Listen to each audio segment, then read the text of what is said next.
Alright, so it's time to start unboxing this Sondors fat bike. The one I ordered is the yellow orange, and I also ordered it with the front shocks. There's a sticker here that says caution, lithium ion batteries, and this box is pretty big. Looks like it's 76 pounds gross weight, 62 pounds net weight. And that's a measurement, 64 by 10 by 31.5.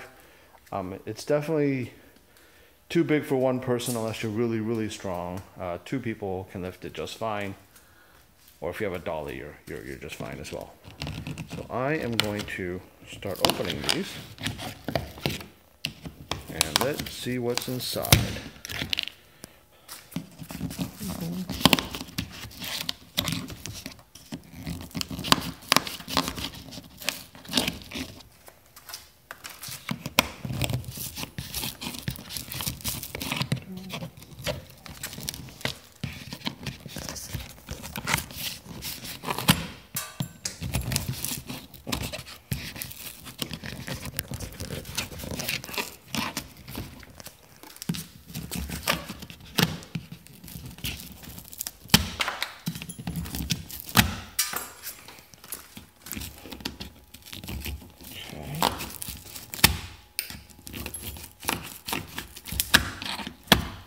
Okay.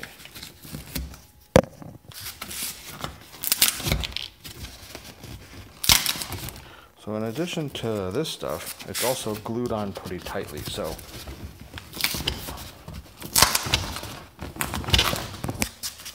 not the easiest to do with one hand.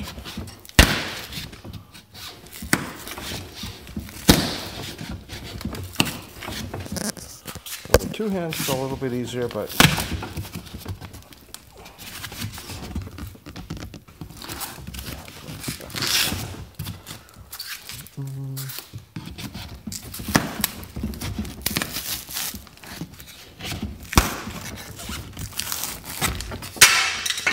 Alright, so I am going to now turn this off and do this with two hands.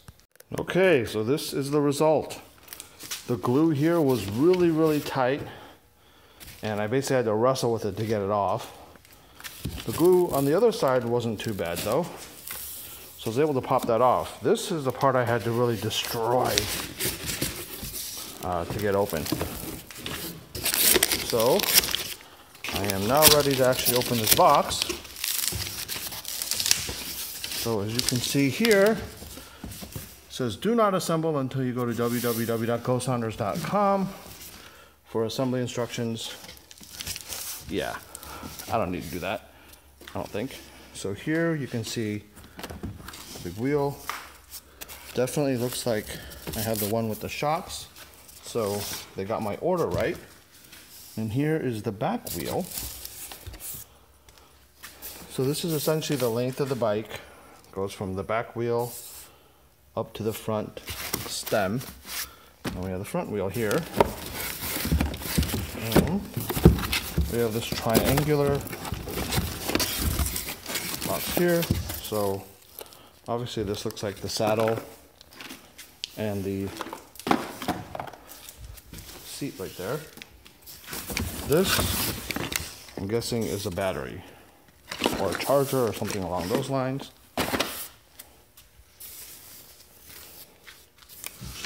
I don't really see anything else in here other than some foam and stuff like that.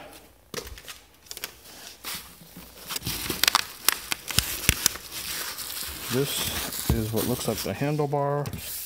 So I think all of this is going to have to come out at once, so I'm going to need two hands to do that. But in the meantime, let's take a look at this. See what's in here. Still think it's probably like the battery or the charger or something like that, but we'll see right now.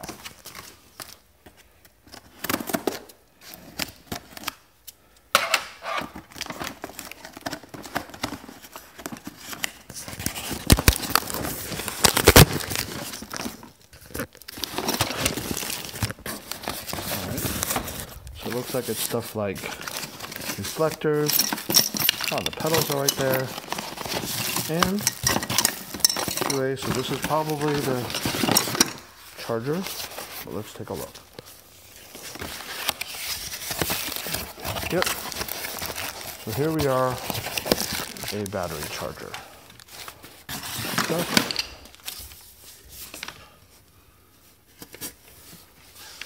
So the actual battery, I'm guessing, is in there somewhere. Maybe it's even in there, but I will turn this off so I can take this out.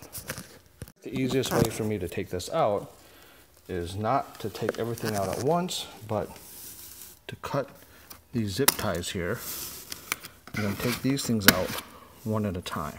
So that is what I'm going to do.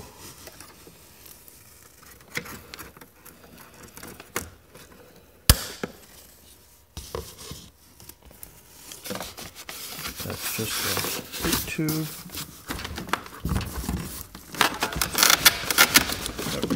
The front wheel will come off on its own, so I will do that. So I got this out of the box.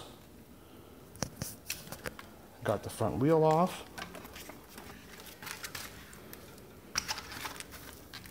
And attached to the wheel on the bottom was this box, which I'm guessing is where the battery is.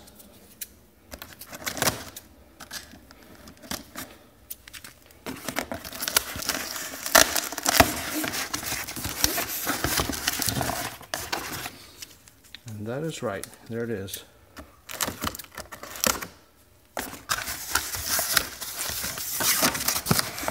Well padded battery. 36 volt, 8.8 amp hour, I believe. And here's the actual bike. This is actually my second Sondors bike. My other bike is actually way back there. Can't really, you can kind of see it behind all that stuff. This bike actually has an upgraded motor. So it has a Mux's 3000 watt motor back there with a 60 volt battery. That bike's pretty fast.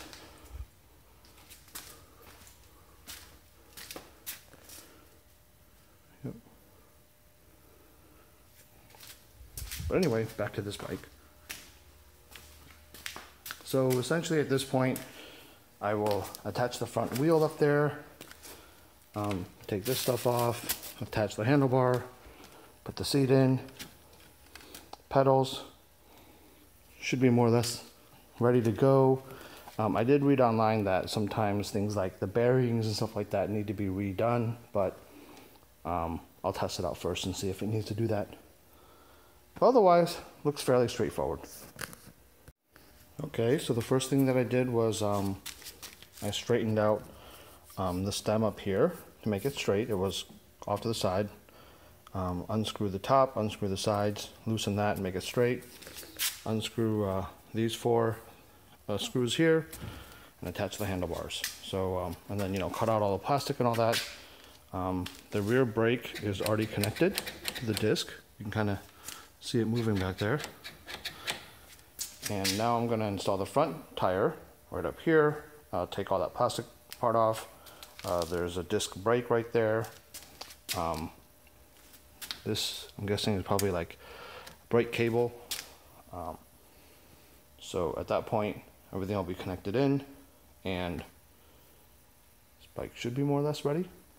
I think in the meantime, I will take that battery and the charger, and I'll start charging it. Okay, so I got the front wheel in. As you can see, you have these little things with the eye right there that you got to get in right. You know, make sure you line that up right. Same thing right there. Make sure that gets lined up right. You still need to set up this front brake cable. So if you follow the cable right here, you can see that it kind of goes right underneath here. So I'm gonna pull that out.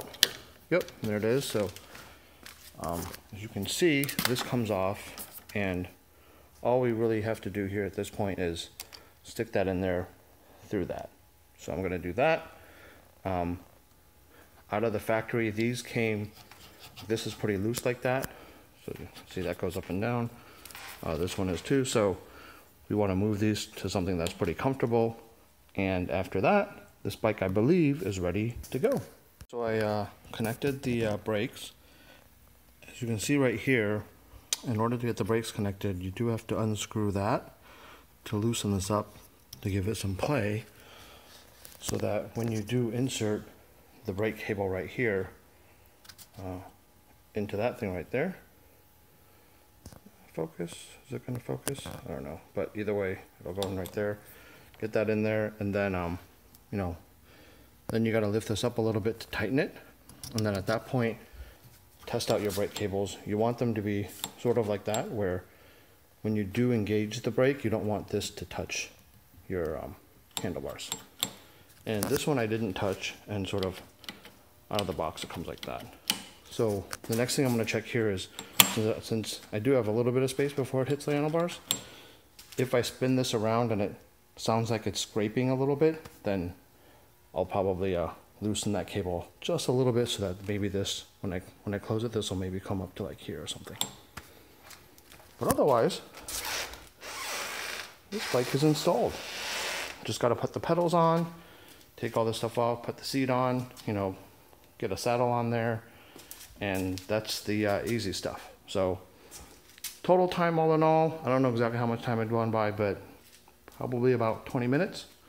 You know, I've built a lot of bikes though, but it's not too bad. And I took my time because I was shooting this video, so pretty easy to build.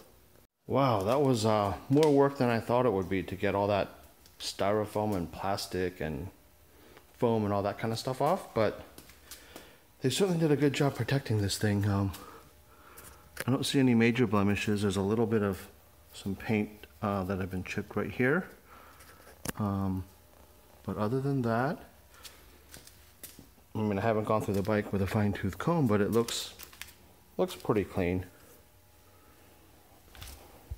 Yeah, so other than this little thing, which is a little bit of paint that looks like it had scraped off right here, other than that, bike looks pretty good. So pedals, saddle. So I attached the saddle and the two pedals. While attaching the pedals, this tool that the bike came with, this looks like this is probably the right size for it, but it didn't really fit that well. I think this is like just a tad small. So I ended up using my my bike tool for this. So size 15, this worked beautifully. And if you have not installed pedals before, remember the right side is righty tighty lefty loosey. The left side is the opposite. So that's lefty tighty righty loosey. So please keep that in mind. The keys are right there, so I'll take the keys, attach this, controller's there, so I can attach battery and take it for a ride. Okay, so I connected the battery. It's a bit of a tight fit in there, but got it in there. You can see these lights are all on, brakes are set. There's the throttle, so if I do it, it'll move for a sec. See? Kind of see down there. So it's nighttime right now, but hard to resist not taking this thing out for a test ride, so that's what I'll do. Okay, so I went for a test ride. It worked. You know, can't really see out there, but I do have a hill to get out of my driveway, and it did struggle going up that hill, but you know, at 36 volts, you know, that controller I think is like a 15 amp controller or something like that, and without the LCD and all that, you know, pedal assist mode is really low, so all that stuff taken into consideration, did all right. The shocks are pretty cool. Yeah, so now the battery is charging, and I'll play with it more tomorrow.